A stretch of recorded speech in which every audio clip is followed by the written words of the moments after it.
Hamas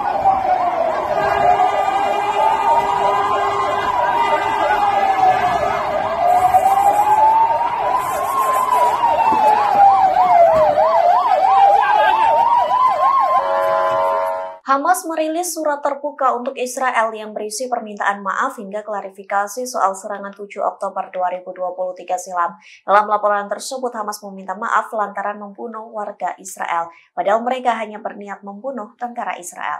Dikutip dari Tribunnews.com, Hamas merilis surat terbuka atau laporan tersebut pada Minggu 21 Januari.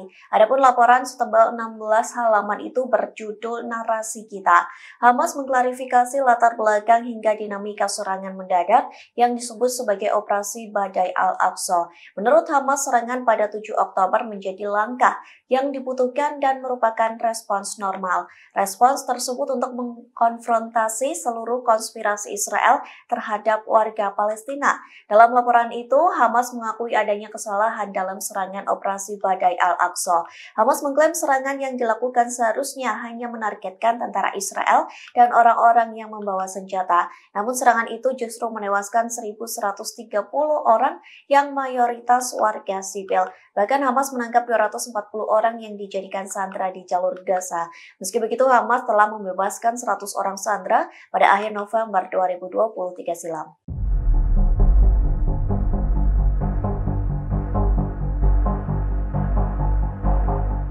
Dua tentara Angkatan Laut Amerika Serikat dilaporkan tewas saat menjalankan misinya, adapun keduanya tewas saat menggagalkan upaya Iran untuk mengirim senjata canggih ke Houthi. Dikutip dari Al-Mayadeen, insiden itu dikonfirmasi oleh Pusat Komando Amerika Serikat atau CENTCOM pada Senin 22 Januari. Pihaknya mengumumkan dua tentara Amerika Serikat dari US Navy SEAL telah ditemukan tewas. Sebelumnya, dua tentara Amerika Serikat yang tak diketahui identitasnya itu diberikan status menghilang. Pasalnya, keberadaan mereka menghilang secara misterius di pantai Somalia pada 11 Januari 2024 silam. Komando Pusat Amerika Serikat melaporkan dua tentara Amerika Serikat itu hendak mencegat kiriman senjata Iran ke Houthi Yaman. Bahkan dua tentara itu sudah berusaha menyusup ke kapal terlarang milik Iran.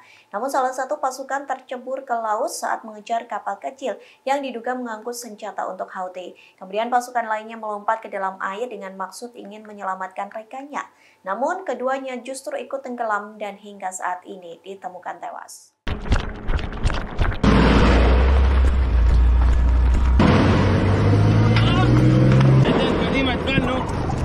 PBB memberikan respons seusai 152 stafnya dibunuh Israel di jalur Gaza. Menanggapi pembantaian brutal tersebut, PBB menyebut serangan Israel di jalur Gaza harus dihentikan. Oleh sebab itu, PBB tidak akan mundur dari tuntutannya untuk segera melakukan gencatan senjata. Dikutip dari Pars Today, hal tersebut disampaikan oleh Sekretaris Jenderal PBB, yakni Antonio Guterres, yang mengonfirmasi setidaknya ada 152 stafnya yang tewas selama serangan tentara Israel di jalur Gaza. Padahal ratusan staf PBB itu aktif berusaha memberi bantuan kemanusiaan bagi korban perang. Namun niat baik tersebut justru membawa ratusan staf PBB tewas. Oleh sebab itu, Guterres menyatakan bahwa ia tidak akan mundur dari tuntutannya untuk segera melakukan gencatan senjata. Tuntutan itu berdasar alasan kemanusiaan dan pembebasan semua tahanan segera hingga tanpa syarat. Ia menekankan bahwa perang di Gaza harus dihentikan. Bahkan PBB membela Palestina dengan menyebut setiap orang harus mengakui hak rakyat Palestina untuk membentuk negara merdeka.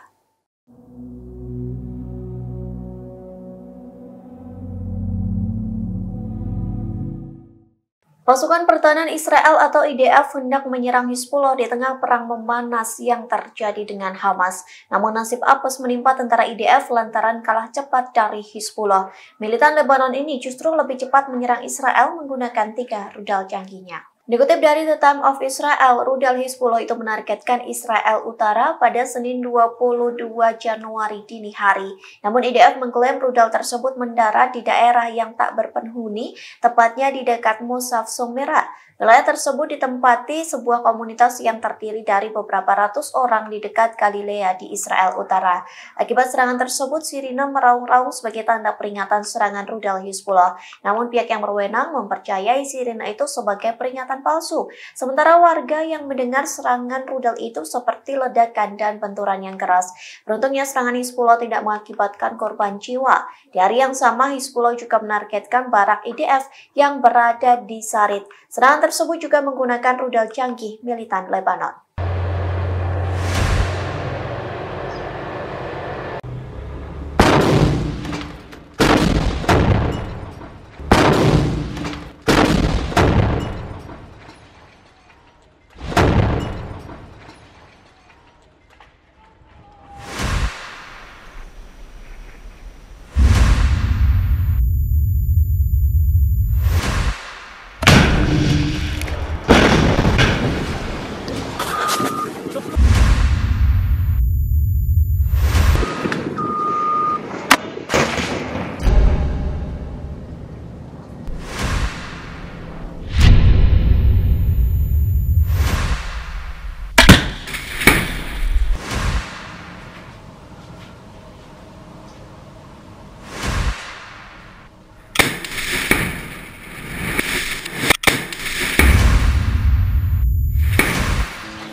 Allahu Akbar.